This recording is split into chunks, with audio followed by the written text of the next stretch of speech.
Yan. So game number 3. Pusin tayo sa number 3. Malambot naman to.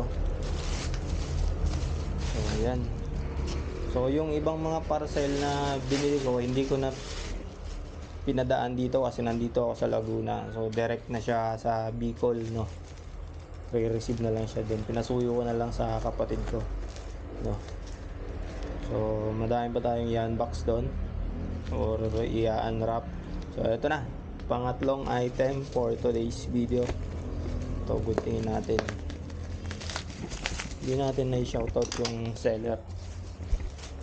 Shoutout sa seller, no, syempre. Thank you sa mga good item. Lux Angel, no, from San Rafael, Bulacan to, Kaingin. So syempre, ulan nyo, ano to?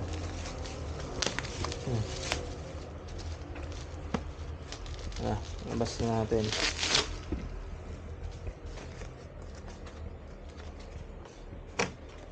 So ito na, kita nyo na.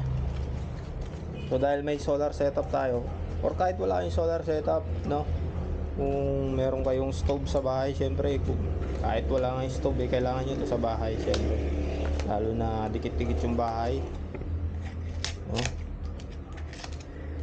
for safety purposes, lalo na ngayon, fire prevention month. O kahit syempre araw-araw, wala naman pinipili yung aksidente, sunog. So kailangan nyo to, no? Fire stop 1000 ml. Check nyo na lang yung link sa baba. So napakaganda, no. Sabit mo lang to sa dingding, ayos na, easy. Tanggalin mo lang, hugutin mo, spray mo na, diba? Patay na ang apoy niyan. So di natin titestin yan. 1000 ml pala to. So check natin yung expiry date, syempre. So ano pa siya, 2030, napakatagal pa.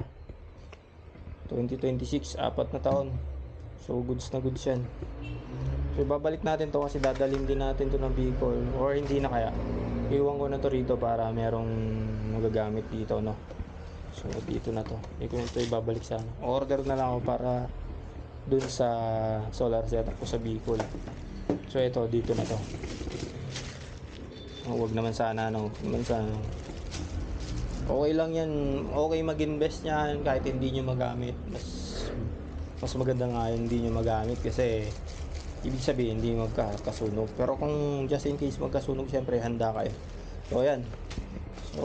Check nyo lang yung link sa baba, di ba? Yung mga nakikita nyo yan. So pang-apat na parcel na